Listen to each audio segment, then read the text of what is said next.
오케이. 그러면 또 통신 확인하면서 시작하도록 하겠습니다. 통신 확인. 뻔뻔뻔뻔. 네. 감사합니다. 좋습니다. 그러면 이어서 우리 살펴보도록 하겠습니다. 아까 인제 우리는 이 최적화와 인제 일반화와 인제 문제에 대해서 이제 논의를 이제 했습니다.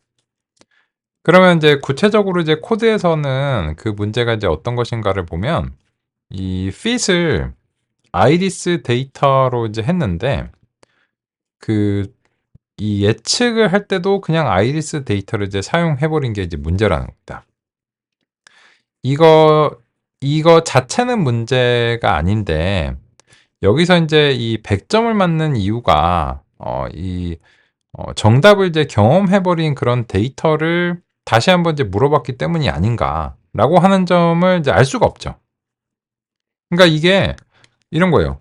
"너 외워서 잘한 거야? 아니면 진짜로 잘한 거야?" 이거를 알 수가 없는 거예요.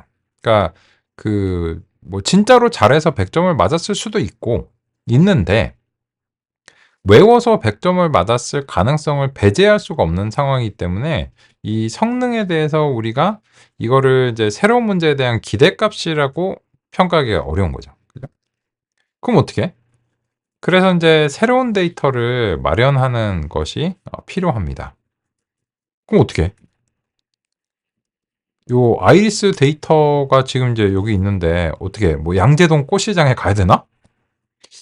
좋은 방법이죠. 그죠? 가능하다면 그런 이제 새로운 데이터를 따로 마련을 해 주는 게 좋은 방법입니다.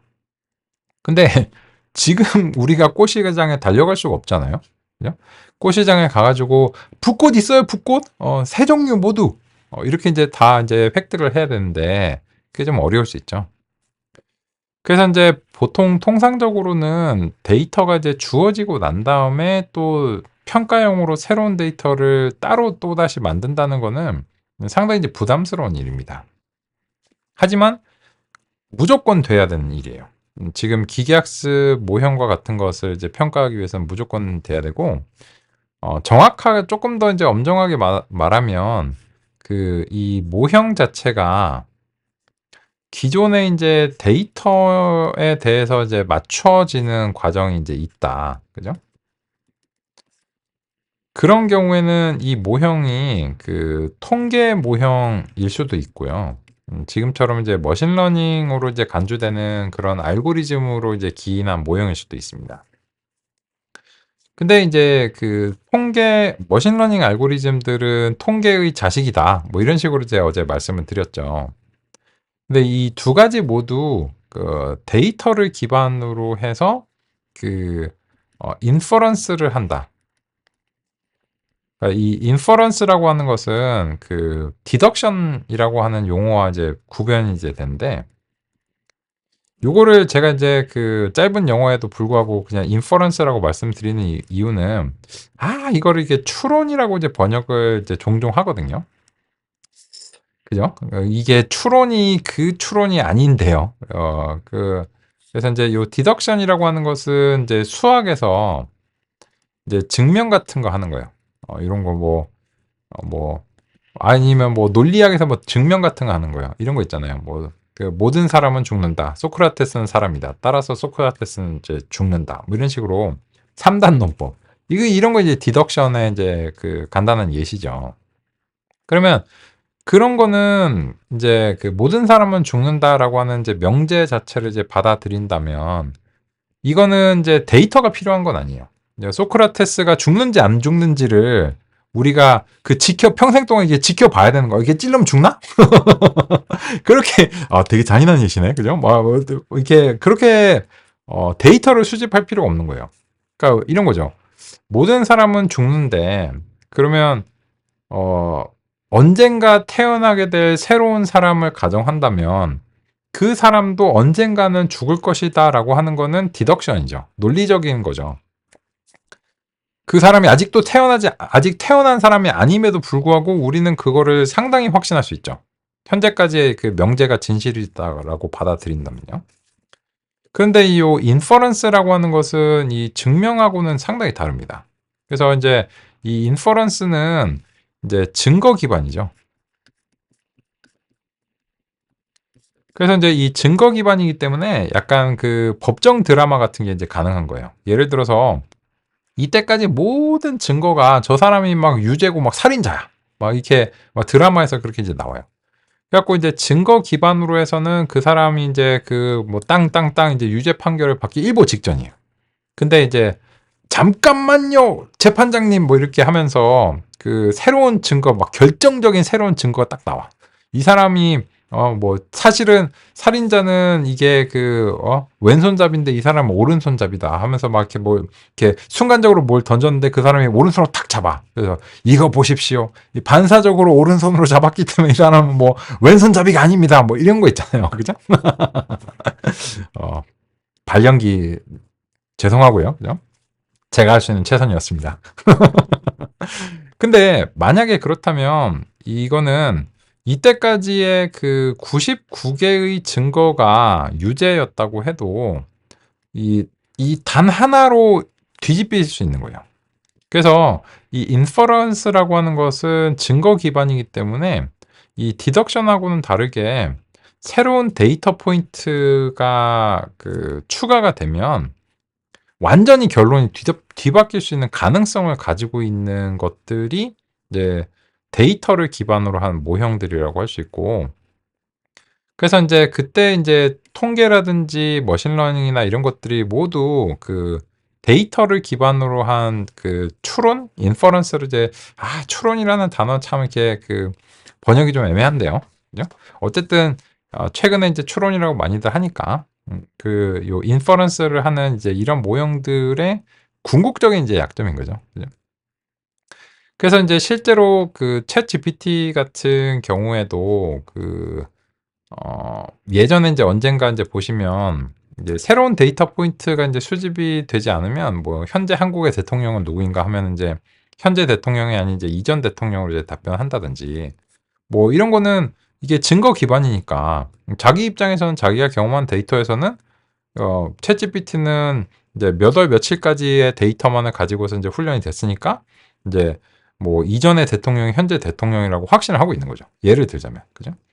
근데 챗GPT야, 그 너는 지금 새로운 대통령이 취임했다는 걸 모르고 있어. 이렇게 이제 알려줄 수 있다면, 그죠? 그 거기에 대해서 이제 새로운 데이터 포인트를 추가할 수 있다면, 그러면 이제 거기에 대해서 이제 수정이 이루어지겠죠. 미안해, 미안해. 그랬구나 하고 이제 자신의 결론 이제 완전히 수정하겠죠.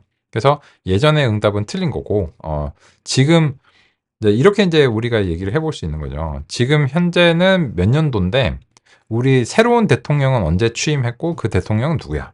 그렇다면 지금 시점이 몇 월 며칠, 뭐 몇 년도 몇 월 며칠인데 지금의 대통령은 누구일까? 이렇게 이제 물어본다면 거기에 대해서는 얘가 이제 따라서 지금의 대통령은 누구일 것이다. 이렇게 이제 얘기를 할 수가 있겠죠. 그죠? 그래서 이제 요런 말씀을 이제 드리는 이유가 뭐냐면 이제 이런 어떤 데이터를 기반으로 해서 이제 추론을 하는 것이 결국 이제 새로운 것에 대해서도 효력이 있어야 된다는 점이에요. 그래서 이제 그렇게 하기 위해서는 이제 남의 말 너무 많이 들었죠. 이제 43페이지의 내용이 필요하다는 겁니다. 그래서 요 세 번째 문단을 이제 관심을 이제 가져보겠습니다. 모델의 성능을 이제 측정을 하려면 이전에 본 적이 없는 새 데이터에 모델을 이제 적용을 해봐야 되고, 그죠? 그러기 위해서 꽃시장에 가서 새로운 데이터를 마련해서 오는 거는 아주 좋은 일인데 매번 그렇게 하기가 대단히 번잡스럽기 때문에 그래서 이제 한 가지 편리한 방식은 지금 가지고 있는 거를 좀 나누는 겁니다. 그죠?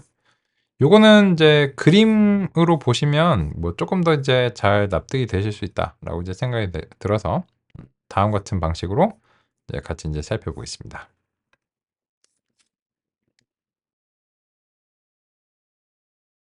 기계학습 모델을 훈련하고 평가하기 위해 전체 데이터를 훈련과 시험 데이터로 나누는 과정이 일반적입니다. 훈련 데이터는 모델의 훈련 시점에서 사용합니다. 시험 데이터는 훈련된 모델을 최종적으로 평가할 때 사용합니다. 이렇게 하는 이유는 훈련한 데이터를 평가에 활용하는 것은 바람직하지 않기 때문입니다. 비유하자면 훈련 데이터를 모의고사라고 했을 때 시험 데이터는 수능 문제라고 할 수 있습니다. 모의고사 문제가 그대로 수능에 나오는 것은 바람직하지 않습니다. 모의고사 문제를 외워버릴 수 있기 때문입니다. 모의고사로 훈련을 하지만 새로운 문제를 해결할 수 있을 때 학습이 제대로 되었다고 할 수 있습니다. 기계학습 모델의 경우에도 마찬가지입니다. 기계학습 모델은 궁극적으로 새로운 데이터에 대한 예측을 할 때 사용할 목적으로 훈련합니다.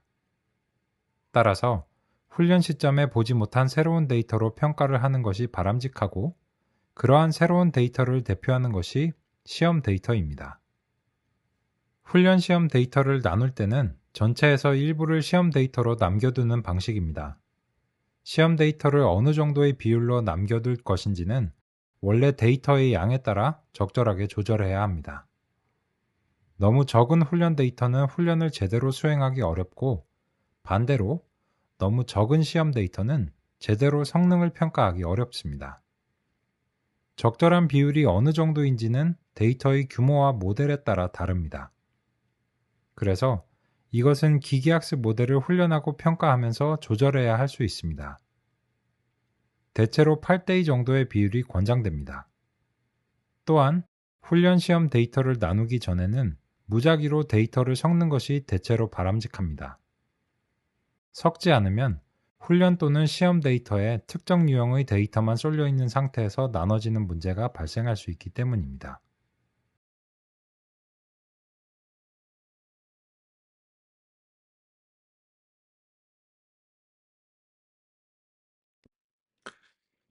여기에 대해서는 이제 제가 드리고 싶은 말씀을 이제 다 이제 반영해서 이제 드렸는데, 그래서 구체적으로 같이 이제 살펴보겠습니다. 용어를 이제 살펴보시면 이 교재에서 이제 테스트 데이터나 이제 홀드아웃이라고 이제 부르는데, 홀드아웃이라고 하는 용어는 그냥 남의 나라 말이라서 좀 낯선데, 적어도 저한테는 좀 낯설거든요. 그냥 남겨두다. 그죠? 그게 이제 홀드아웃인 거죠. 남겨두다. 홀드아웃. 그러면 왜 남겨두냐? 훈련에 사용하지 않고 남겨두다. 라고 하는 의미에서 이제 홀드아웃이라고도 이제 부르고, 그냥 간단하게 시험 데이터라고 부르는 게 우리 입장에서는 더 이제 자명하다라고 이제 생각합니다. 그러면 이제 방금 전에 이제 소개해드린 그런 이제 개념들이 이제 서술이 이제 되어 있는데, 구체적인 코드는 이제 어떤 것인가 이제 같이 이제 보겠습니다.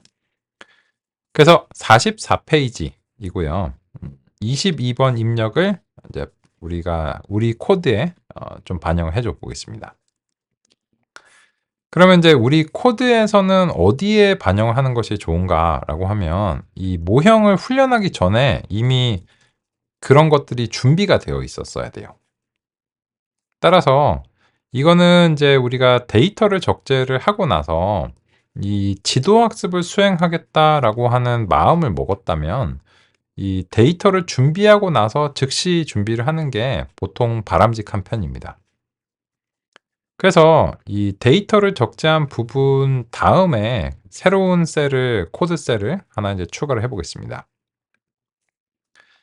그리고서 이제 여기서 사이클런의 모델 셀렉션 제한을 다 했네요. 그죠? 통상적으로 보통 데이터를 적재하고 난 다음에 해야 되는 일이니까. 그래서 이제 코파일럿도 지금 시점에 하셔야 되는 거 아닐까요? 이렇게 막 조마조마하고 있었죠. 저 사용자님께서 트레인 테스트 스플릿도 안 하고 이러고 있는 거죠. 그냥 이제 다행이다. 이제 하시려고 하나 보다. 이런 거죠. 우리가 이제 정신을 차렸고요. 그러면은 이제 여기에 대해서 우리는 이제 이제 처음이니까는 이제 훈련 데이터 집합인데, 그죠? 데이터셋, 그죠? 그리고 이제 시험 데이터 집합 이렇게 이제 하고 싶고, 그리고 나서 이제 트레인 테스트 스플릿을 여기서 이제 나눠 보려고 합니다. 근데 여기서 이제 먼저 아이리스 데이터에 대해서 이렇게 나눠 볼게요. 그리고 이제 테스트 사이즈 같은 경우에는 이제 기본값이 이제 25%예요. 그리고 일단 이제 이렇게 이제 수행을 하고, 그리고 이제 셔플도 기본값이 이제 참입니다. 그죠? 다른 제안들 이제 괜찮은 제안인데 일단은 요렇게 먼저 이제 해보겠습니다. 그러면 이제 요 훈련 그러니까 한영키 변환이 좀 귀찮은가? 트레인 데이터 셋이라고 부를게요. 한영키 전환은 이제 여러 번 하셔야 되니까 테스트 이제 데이터 셋 이렇게 이제 해서 살펴보겠습니다. 그러면 이제 실제로 이게 전체 아이리스 이제 데이터 이제 개수는 150개인 거 우리가 알고 있죠. 그죠? 알고 있고, 그러면 이제 훈련과 이제 테스트 데이터는 각각 이게 이제 얼마인가 하면 얘가 이제 75%죠. 75%고 얘가 이제 25%다. 라고 하는 점입니다. 그럼 이제 왜 그런가 하면은 이제 우리가 테스트 사이즈를 이제 25%로 해줬는데 그 이제 가독성을 위해서 여기서 이제 변수를 좀 설정해 볼게요. 시험 데이터 비율을 이제 25%로 하면 이 테스트 사이즈의 부동소수점을 이제 설정하면 그게 비율이 됩니다. 시험 데이터 이제 비율이고. 그래서 이제 25%라고 하는 것이 여기서 이제 시험 데이터 비율이죠.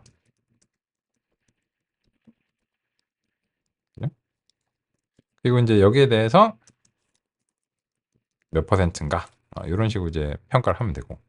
그러면 이제 요 나머지는 이제 훈련 데이터 비율이겠죠. 훈련 데이터 이제 비율은 그냥 뭐 1 빼기 시험 데이터 비율일 거고, 여기서 이제 연산하는 거는 이제 번잡스러우니까 그래서 이제 뭐 당연한 얘기들 하고 있습니다.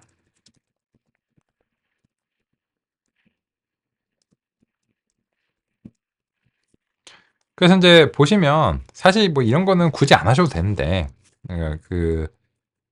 요런 뭐 프린트문에서 뭐 이런 거는 굳이 안 하셔도 되는데 이제 이거에 따라서 이제 값이 이제 바뀌는 거를 그냥 동적으로 좀 관찰을 해보는 뭐 그런 걸 이제 해보려고요. 다음 같이 이제 준비를 했습니다. 그러면 이제 전체가 150건인데 이게 이제 75%를 이제 훈련 데이터로 해서 112건이고 이제 38인데 이게 이제 딱 안 나눠 떨어질 수 있죠. 이제 150에 0.25를 이제 곱하면 이제 소수점이 나오겠죠. 그죠? 4분의 1이니까 딱 안 나눠 떨어지잖아요.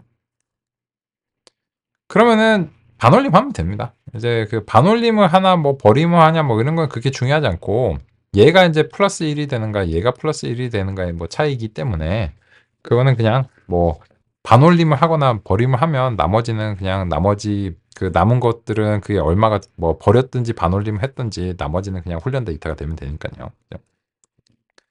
그래서 이제 이렇게 이제 하면 되고, 이제 시험 데이터 비율을 만약에 이제 20%로 이제 줄이겠다. 그러면 이제 다음 같이 이제 되겠죠. 요거는 이제 20%는 계산하기 조금 더 편리하죠.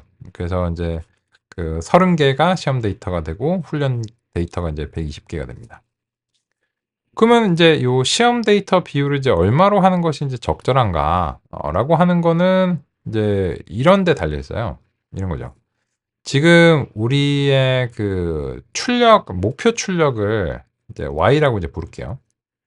그리고 이제 우리의 모형을 임의의 함수다라고 해서 그냥 f라고 이제 할게요. 그죠? 이거는 그냥 편의적인 표기일 뿐이죠. 그래서 이제 요렇게 이제 표기할 수도 있고, 그냥 모델의 코드 스타일로 하자면 이제 요런 식으로 해서 요렇게 이제 쓸 수도 있는데, 앞으로 표기의 편의를 좀 위해서는 그냥 이 모형 자체가 임의의 이제 함수다라고 한 측면에서 얘기가 가능하고, 그러면 이제 우리가 학창 시절에 배웠던 익숙한 수학적 표기들에 따르면 임의의 함수는 이제 f라고 하고 그 함수의 변수는 통상적으로 x라고 표현하죠. 이거는 그냥 서구의 수학적 전통을 그냥 우리가 받아들인 거죠. 이걸 뭐 갑을병이라고 표시해서 할 수 있지만 그냥 뭐 이 표기는 통상적으로 받아들여질 수 있다라고 이제 생각합니다.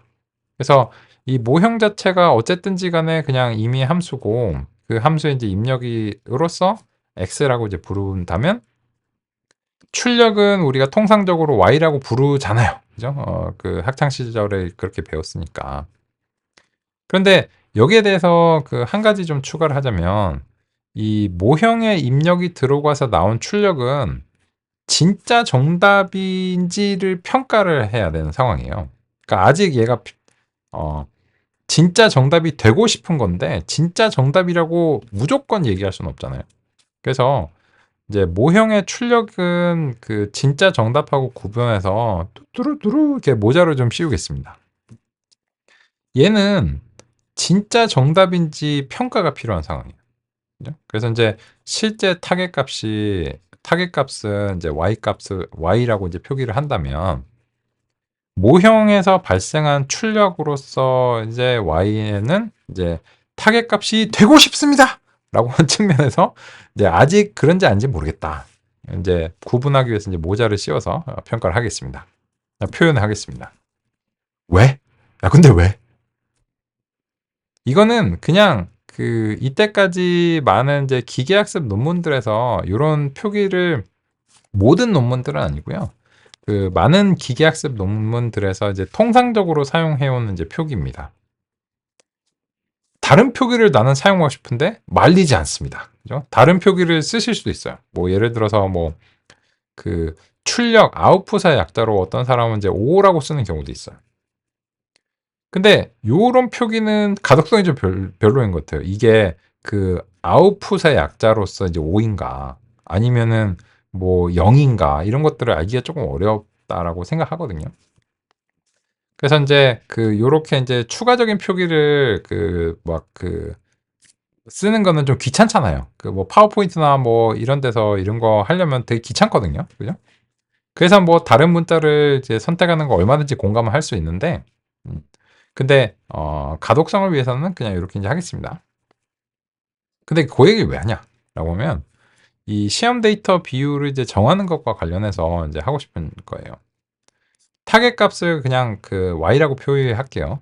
근데 지금 같은 경우에 이제 0하고 1하고 2 세 가지 중에 하나를 이제 맞춰야 되는 거예요.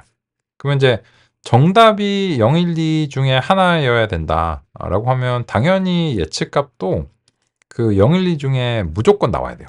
그러니까 정답은 몇 번인가요? 하면 0번, 1번, 2번인데 4번 이렇게 이러면 안 돼. 그죠?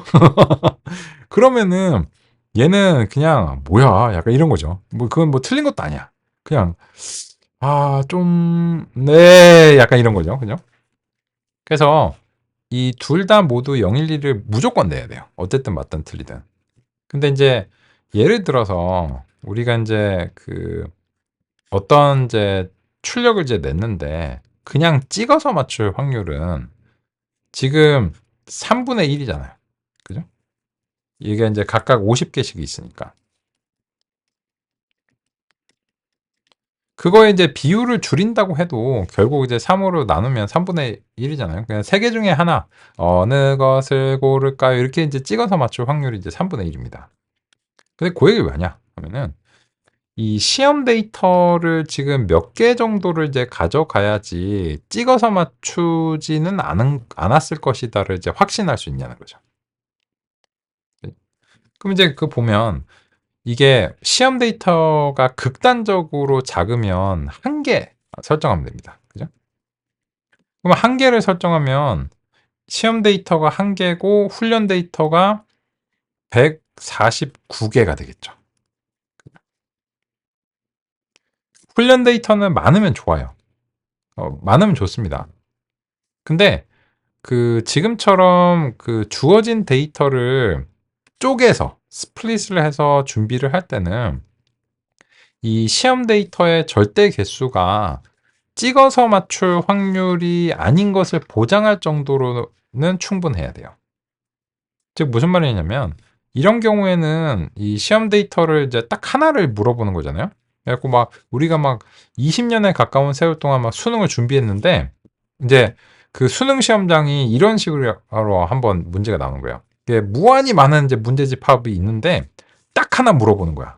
이거 틀리면은 너는 합격이고, 그 맞추면 넌 합격이고, 틀리면은 넌 재수야. 그냥 딱 하나 물어보는 거야. 매우 가혹한 평가죠. 그죠? 그래서 그 시험 데이터 자체가 너무 작으면 이거는 찍어서 맞출 확률이 대단히 높아집니다. 당연한 얘기죠. 그런데 인제 이 시험 데이터의 개수를 이제 S개다라고 한다면 이 시험 데이터의 개수가 이제 증가하면 증가할수록 거듭 제곱이 이제 되잖아요. 그죠? 그러면 뭐 이게 한 10개 정도만 돼도 뭐 수천 분의 1의 확률로 이제 떨어지잖아요. 적어도 찍어서 맞출 확률은요. 그리고 거기서 인제 쪼금씩 더 증가하기 시작하고 뭐 한 20개 정도 되면 한 수백만 분의 1이 되죠. 근데 제가 인제 정확하게 이제 계산은 못 하겠는데 2의 20 승이 약 한 100만 정도니까. 그죠? 3의 20 승은 그거보다 훨씬 크겠죠. 그죠? 그래서 인제 한 수백만 분의 1 정도의 이제 확률로 이제 줄어들겠죠. 찍어서 다 맞출 확률이죠. 그렇다면 지금 이 시험 데이터의 비율을 20%나 25%로 한다면 찍어서 모든 값들을 다 맞출 확률은 수백만 분의 1로 낮아지는 겁니다. 그러니까 거의 없는 거죠. 찍어서 다 맞출 확률이. 그래서 지금의 경우에는 시험 데이터 비율이 이제 기본적으로 테스트 사이즈가 요 API는 25%로 되어 있어요. 그건 어떻게 하는데? 여기서 이제 요 API에 이제 갖다 대보시면 이 문서가 이제 발생하거든요. 그럼 이제 요 트레인 사이즈가 이제 플로트가 이제 되어 있는데 여기서 인제 기본값이 여기 이제 쓰여지는 경우가 있고 아니면 이제 문서를 보셔야 되는 경우가 있어요. 그래서 인제 요 테스트 사이즈인데 if train 사이즈가 설정이 안 된 경우에는 25%로 이제 설정이 될 것입니다. 요렇게 인제 문서가 나와 있어요. 이렇게 인제 해서 바로 이 도구에서 지원하는 경우에는 문서를 바로 보시는 것도 인제 가능하고요. 또 인제 좋은 점 언제나 인제 권장되는 것은 이제 API 문서를 이제 확인을 하시는 거죠. 그래서 인제 scikit-learn 이제 API고 여기서 인제 scikit-learn이라고 검색하시면 이제 요 웹페이지가 이제 나옵니다. 그래서 인제 여기서 인제 train test 인제 split 이런 식으로 이제 검색을 해서 한번 이제 살펴보겠습니다. 그럼 인제 scikit-learn에 인제 모델 셀렉션에 인제 train test split이라는 인제 함수가 있다라고 하는 걸 인제 알 수 있고 그러면 방금 전에 보신 문서가 그냥 인제 똑같아요. 동일하고 완벽하게 동일합니다. 내용을 바탕으로 해서 이 웹사이트의 문서가 만들어졌기 때문에 이게 인제 완벽하게 인제 일치하는 거는 인제 볼 수 있고요. 다만 이제 좀 찬찬히 읽어 보시기에는 요런 게 좋죠. 그죠? 그래서 인제 여기서도 인제 25%가 별다른 설정을 하시지 않으면 이제 기본일 것입니다. 이렇게 인제 되어 있습니다. 그래서 이 점과 관련해서는 이제 우리가 설정 안 하면 25%가 될 거고 여기서 인제 보시면 셔플인데 얘는 기본값이 있어요. 셔플은 이제 참으로 설정이 되어 있습니다. 그래서 기본적으로는 이제 shakeit을 한다는 거예요. 그거는 인제 왜 그래야 되는가를 우리 인제 같이 또 인제 살펴보겠습니다.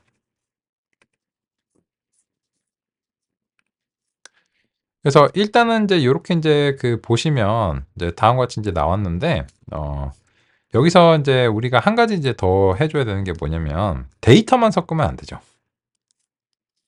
데이터를 이제 훈련과 시험으로 나눴다면 타겟도 훈련과 시험으로 나눠야 됩니다. 그래서 인제 아이리스의 이제 타겟도 이제 같이 인제 나눠 줘야 되고 그래서 인제 트레인 타겟이랑 테스트 인제 타겟도 이제 나눠야 됩니다. 그죠? 인제 좀 안 보이기 때문에 제가 임의적으로 줄바꿈을 좀 하겠습니다. 그럼 이런 거죠. 이게 입력은 2개예요.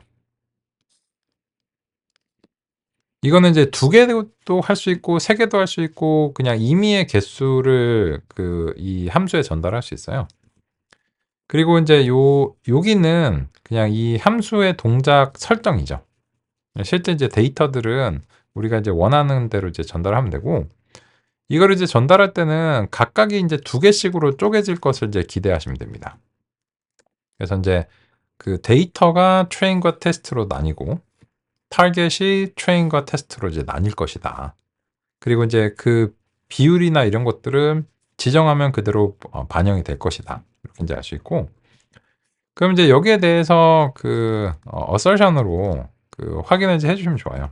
그래서 이제 데이터셋과 이제 타겟의 이제 개수가 이제 일치를 해야 되고, 그래서 이제 이 assertion들을 이제 통과를 해야지 이제 바람직하겠죠. 요거는 그 안 해주셔도 되지만 하시는 걸 권장해요. 왜냐면 이게 우리가 작성하는 거다 보니까 요 오타라든지 이런 거를 낼 가능성이 좀 있거든요. 종종 저도 이제 그렇고요. 그래서 이제 여기를 이제 트레인 테스트로 해야 되는데 트레인으로 해버린다든지, 여기는 잘했는데 여기는 테스트로 해버렸다든지, 이런 이제 오류를 이제 발생하는 경우가 종종 있어요. 그래서 이제 어 그거를 이제 하면 나중에 이제 이 모형에서 할 때 이거 이상하다. 이게 잘 돼야 되는데 뭐 이런 어떤 의문점을 가지고 한참 시간을 낭비할 가능성이 있습니다. 그래서 요거는 권장사항입니다. 이거는 이제 머스트는 아니고, 머스트냐? 이거는 머스트 아닙니다. 근데 그냥 그 권장되는 것이다. 그래서 이제 요런 이제 확인들 참고하시길 이제 바라겠습니다. 그래서 이제 이 두 개가 동일하기 때문에 그 어느 한쪽의 이제 길이에 대해서만 관찰을 하면은 되죠. 그래서 이제 중복적으로 이 길이를 관찰할 필요는 없고, 그냥 그 값이 얼마가 됐든 이 두 개가 이제 훈련은 훈련끼리, 시험은 시험끼리 이제 동일하다라고 확신을 하기 때문에, 그래서 프린트문은 이제 추가적으로 제시할 필요는 없을 것 같습니다. 그런데 이제 여기서 이제 셔플이 왜 중요한가에 대해서 그 살펴보자면, 이제 그 유형 도수를 관찰을 해보겠습니다. 그러면 이제 이 유형 도수라고 하는 것을 이제 획득하는 거는 여러 가지 이제 방법이 있는데, 그 첫 번째로는 이제 지금 인라인에서 하기에 좋은 것은 넘파이 이제 유니크라고 하는 것을 통해서 원래 유형의 도수를 이제 살펴보겠습니다. 이제 유니크를 하게 되면 이게 그 집합이 나옵니다.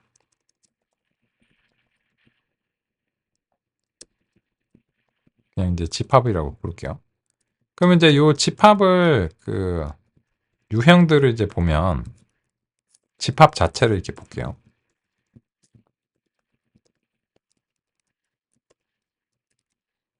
이게 이제 원래 그 데이터의 이제 집합이거든요. 그죠? 이거 타겟이죠. 죄송합니다. 이렇게거든요. 그러면 이제 여기에 대해서 이제 이 유형이 이제 0, 1, 2, 세 가지의 유형이 있다라고 하는 것을 알 수 있습니다. 그런데 이제 여기에 대해서 우리는 그 집합뿐만 아니라 이제 도수도 이제 같이 알고 싶어요. 그죠? 그래서 이제 그런 경우에는 이제 return count라고 하는 그 설정을 이제 수행해주면 이제 도수가 이제 되고요. 그럼 이제 요 각각의 이제 집합 값에 대해서 그 도수가 이제 몇 개씩인가 라고 하는 점을 우리가 이제 알 수 있습니다. 그래서 이제 도수는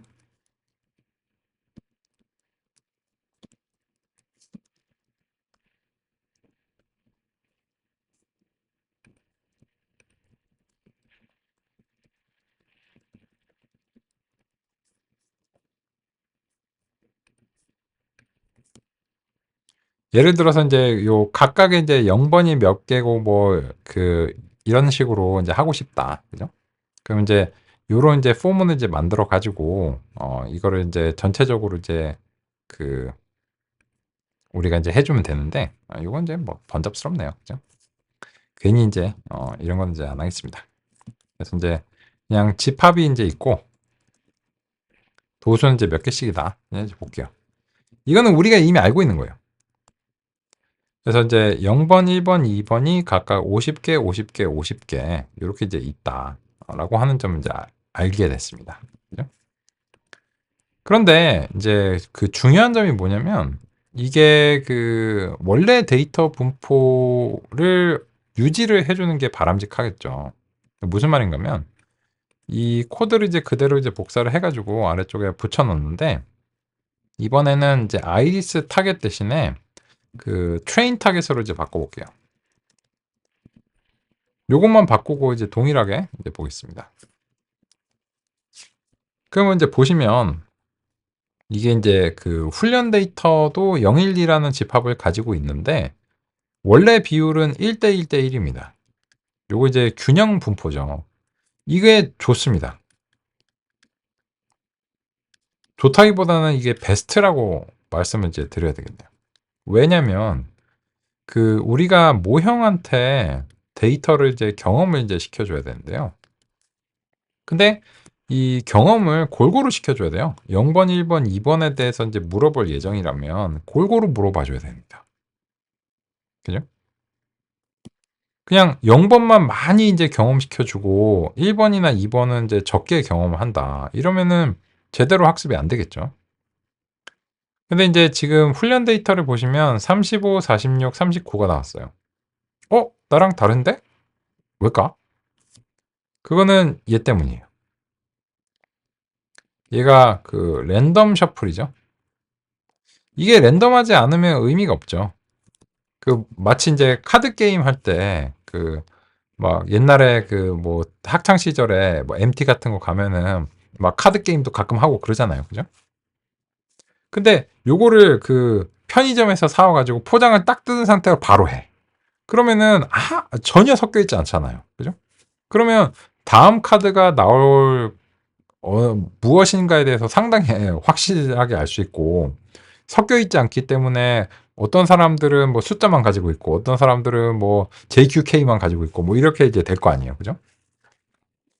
그래서 셔플이 되게 중요합니다. 셔플이 이제 중요한데 근데 이게 랜덤하다 보니까 1대1대 비율을 맞추는 걸 보장할 수가 없어요. 그죠? 지금 1대1대 비율이 어긋났잖아요. 꽤 많이 이제 어긋났고 '아닌데 나는' 그거는 인제 운이 좋으신 거죠. 그래서 인제 이거를 이제 실행할 때마다 매번 달라집니다. 이번에는 완벽한 비율 그죠? 1대1대 비율이 제가 되게 운이 좋게 완벽하게 딱 떨어졌죠. '아 오늘은 운빨이' 이런 느낌이죠. 근데 그게 매번 할 때마다 이렇게 그 달라지기 때문에 그걸 이제 보장할 수가 없는 거죠, 적어도 현재로서는.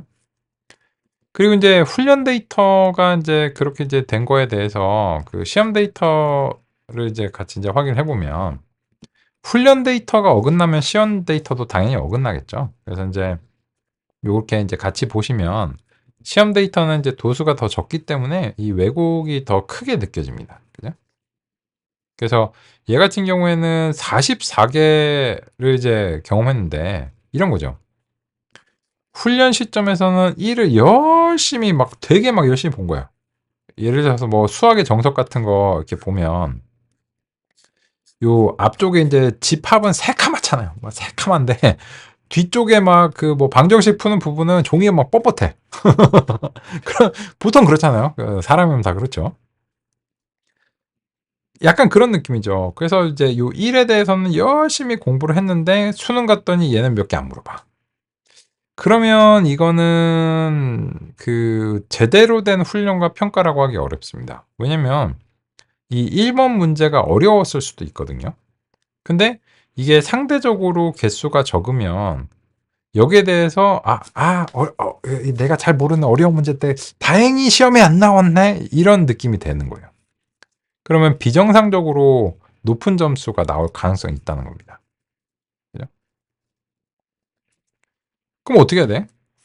그래서 인제 그 가급적이면 인제 이 그 개수가 딱 맞는 요런 균형 분포가 바람직해요. 어떻게 공교롭게 딱 맞았네. 그래서 그 우리가 예를 들어서 20%를 하면 딱 맞추기가 되게 쉽죠. 그죠? 그래서 40, 40, 10, 10, 10 이렇게 인제 나오면 요런 건 인제 균형 분포예요. 그러면 인제 골고루 경험했고 골고루 물어봤다. 그죠? 편식하지 않았다. 이런 이제 느낌입니다. 근데 문제는 그거를 이제 매번 할 때마다 이렇게 달라지기 때문에 그 우리가 이제 요행수를 바라는 거가 돼 버리는 거죠. 그것도 이제 좋지 않죠. 그럼 어떻게 될까요? 그래서 이제 이런 문제를 해결하는 간단한 방법은 이제 설정으로 이제 해결하시는 겁니다. 뭐냐면 이 셔플을 하는데 우리가 이제 요행을 너무 많이 바라는 거죠. 이런 거죠. 이게 012가 인제 섞여 있는데 012가 이제 50개씩 섞여 있는데 혀 짧은 소리가 나냐? 50개띡. 죄송합니다. 귀척하려고 하는 건 아니었습니다. 그냥 말씀드리다 보니까 이 셔플을 그냥 하게 되면 얘네들이 그 통 안에서 막 이렇게 막 섞이겠죠. 그죠? 막 쉐키 막 이렇게 0하고 1하고 2라는 공이 막 50개 들어있는 통을 막 이렇게 막 섞는다고 생각해 보세요. 그럼 막 이렇게 아무렇게나 섞이겠죠. 그리고는 그대로 멈춰라 한 다음에 여기에 0, 1, 2가 다 포함이 되어 있으면서 1대1대 비율을 바라는 거는 대단히 무리 아닐까요? 그죠? 진짜 운이 좋지 않은 이상 그런 일은 잘 안 일어날 것 같은 느낌적인 느낌이 들지 않나요? 그죠? 그럼 어떻게 해? 그래서 여기서 이제 그 만약 그런 걸 이제 보장하고 싶으면 이 stratify라고 하는 설정을 그 하시는 게 좋습니다. 그래서 이제 타겟이라고 하는 것을 이제 요 stratify라고 하는 것을 이제 수행한 다음에 다시 한번 해볼게요. 그러면 이 40, 40, 10인데 제가 또 실행해 볼게요. 또 40, 10. 또 실행하면 40, 10. 무조건 보장합니다. 실행을 할 때마다 무조건 보장을 해요. 그러면 이제 이 stratify가 어떤 의미냐? 이거는 이제 그 대단히 좀 낯선 용어죠. 적어도 이제 그 저 같은 찐 한국 사람들한테는. 그래서 이제 굳이 번역을 하자면 이제 구간화 정도로 이제 번역을 할게요. 그래서 이제 이거는 이런 거죠. 아니, 그런 요행을 바라는 건 너무 무리지. 그럼 어떻게? 칸막이를 쳐. 이러는 겁니다. 0은 0번끼리 그냥 쉐이키 쉐이키 하면 되고 1은 1번끼리 쉐이키 쉐이키 하고 2는 2번끼리 쉐이키 쉐이키 하도록 그냥 칸막이를 치는 겁니다. 요 칸막이가 이제 그 stratify예요.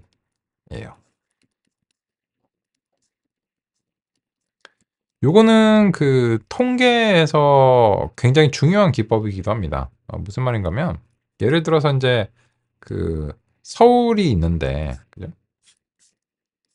요 서울이 있고 이제 한강이 흐르잖아요.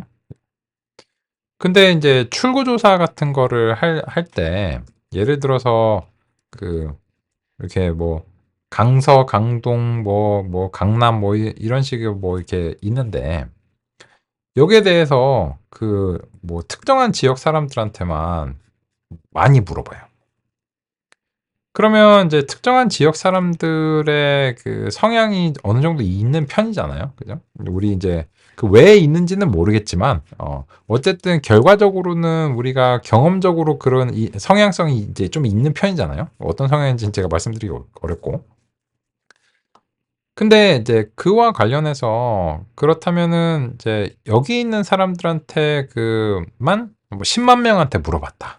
그랬더니 이렇게 의견을 얘기했다. 그러니 이거는 모수가 많기 때문에 대표성이 있다. 전국을 대표할 수 있다. 이렇게 이제 얘기를 한다면 그 무리가 있겠죠.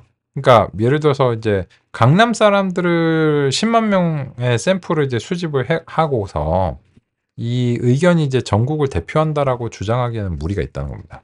그거는 모수가 많아도 무리가 있는 거잖아요. 그러면 모수가 훨씬 적어도 효과적인 방법이 뭐냐면 이게 그 각 지역에서 각 지역별로 나눠서 샘플링을 하는 거죠. 그래서 뭐 그보다 훨씬 적은 한 수백 명인데 뭐 10명은 뭐 강남의 어느 지역에서 뭐 10명은 뭐 강동의 어느 지역에서 뭐 이런 식으로 그 조금씩 수집하는 건데 이렇게 구획과 구간을 이제 나누는 것을 이제 통계에서 이제 stratify 이렇게 이제 얘기를 하잖아요. 그런 겁니다. 그래서 이제 지금 훈련과 시험 데이터를 나눌 때는 그런 그 통계적 상식을 적용하는 게 굉장히 중요하죠. 이게 이제 잘못되면 그 모형이 잘못 평가가 됩니다. 이걸 이제 한다고 해도 우리가 이제 열심히 한다고 했지만 잘 안 되는 거예요. 그러면은 이제 이 스트래티파이에서는 지금 어떤 거를 이제 받았는가 하면 아이리스 타겟이라고 하는 걸 받았습니다. 그 이제 왜 그러냐면 이 스트래티파이를 할 때 구간이 몇 개가 있는지 자체의 정보를 얘가 알아야 돼요. 그러려면 이제 이 아이리스 타겟을 이제 넘겨줘 가지고 얘에서 이제 내부적으로 이제 유니크 같은 게 수행이 되겠죠. 그죠? 이게 인제 그 유니크를 통해서 집합을 넘기는 것에 대해서 이제 생각을 할 수도 있지만 그렇게는 안 돼요. 왜냐면 그렇게 이제 집합 자체를 넘기게 되면 요 데이터와 타겟과 그 각각의 구간들이 이제 쌍이 안 맞게 됩니다. 그래서 그 요 stratify라고 하는 것을 이제 통해서 그 이 구간이 몇 개의 구간이 있는지를 이제 스스로 이제 알아내고 그 이제 매칭까지 이제 하도록 API가 구성이 이제 되어 있는 겁니다. 그래서 '아, 세 가지 유형이 있구나. 그리고 각각의 이제 데이터들은 이제 어떤 구간에 이제 속해야 되는구나.' 이게 꼭 타겟일 필요는 없어요. 그냥 임의의 그 어떤 구간 값을 이제 유형을 가진 그런 데이터면 됩니다. 그래서 인제 그냥 유형 데이터면 이제 되고요. 그 유형 데이터의 이제 길이가 전체 데이터와 인제 맞아야 돼요. 근데 이거는 뭐 꼭 그 타겟일 필요는 없는데 지금으로서는 이미 타겟 데이터가 이제 유형 데이터이기 때문에 어 타겟 데이터를 stratify의 대상으로 하는 것이 인제 자명할 수 있죠. 그렇습니다. 그래서 이제 요렇게 해서 우리가 인제 수행하니까 이 셔플이 랜덤으로 된다고 해도 적어도 인제 이 도수의 분포적 관점에서는 항상 1대1대1의 비율을 유지할 수 있는 겁니다. 그럼 다음엔 뭐 해야 될까요? 다음에는 훈련과 평가를 수정해야 됩니다. 그래서 인제 다음과 같은 방식으로 이제 했다면 우리가 이제 훈련과 평가를 이제 다시를 해야 되는데 여기서 보시면 fit이 인제 수정이 돼야 돼요. 이게 이제 어떻게 수정이 돼야 되냐면 이제 뭐 이 정도는 제한이 바로 나와야 된다고 생각해요. 그래서 train 데이터셋과 인제 train 타겟으로 인제 그 훈련하고요. 근데 인제 평가를 하는 시점이잖아요. 여기는 이제 훈련 시점이죠. 그럼 이제 훈련이 끝나고 나서는 여기서는 이제 평가 시점인 겁니다. 그 물론 이제 예측 시점이라고도 할 수 있는데 그 현재로서는 이제 진짜 새로운 데이터보다는 이제 시험 데이터로 이제 평가를 하는 거니까 이제 평가 절차라고 이제 봐야 되고요. 그죠?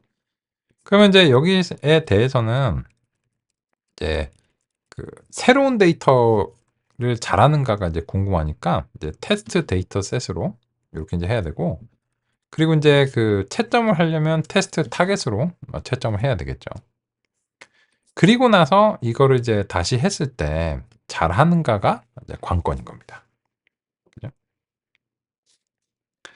그래서 인제 보시면 그 이제 93% 쪼끔 이제 넘게 나왔는데 이거는 그 지금처럼 데이터가 작을 때는 이렇게 절대값을 같이 출력해 주는 게 되게 중요해요.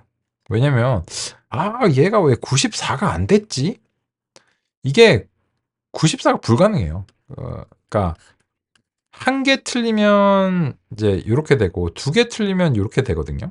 그래서 이게 그 테스트 문제의 개수가 적으면 이 퍼센트로 표현했을 때 해상도는 이제 믿을 만한 게 못 됩니다. 그죠? 그래서 인제 지금처럼 개수가 작을 때는 뭐 퍼센트 뭐 이런 거 소수점을 보는 거 의미가 없어요. 그래서 인제 그냥 소수점 없이 그냥 퍼센트를 이제 보시는 걸 그 추천을 드립니다. 이렇게 하면은 인제 소수점이 인제 빵자리다. 그러면 이제 자동으로 이제 반올림된 값이 여기 나오기 때문에요. 그냥 뭐 93% 이제 하나 틀리면 93% 이렇게 나오는 겁니다. 그죠? 그런데 인제 이 수치가 저랑 다르실 수 있어요. 그죠? 한번 여쭤볼까요? 그 얼마씩 나오셨나요? 저는 인제 그 93이 인제 나왔습니다. 직접 얻으신 값들을 한번 그 비교해 보겠습니다. 다 같이 똑같은 값이 나오나? 아니면 서로 다른 값이 나올 수 있나? 이런 점들을 한번 체험을 해 보기 위해서 지금 이제 실제로 실험하신 결과를 결과 이제 얻으신 저 정확도 지표를 채팅창에다가 한번 이제 입력을 해보는 걸로 마무리해 보겠습니다. 우리 강동석 선생님께서는 이제 겐톡으로 주셨는데, 그죠? 97%에 가까운 이제 점수가 나왔고, 이제 김현석 선생님께서는 93 저랑 동일하게 나오셨는데, 다른 분들도 이제 궁금하고요. 요 내용은 역시 쉬는 시간 이후에 이어서 같이 평가해 보도록 하겠습니다. 쉬는 시간.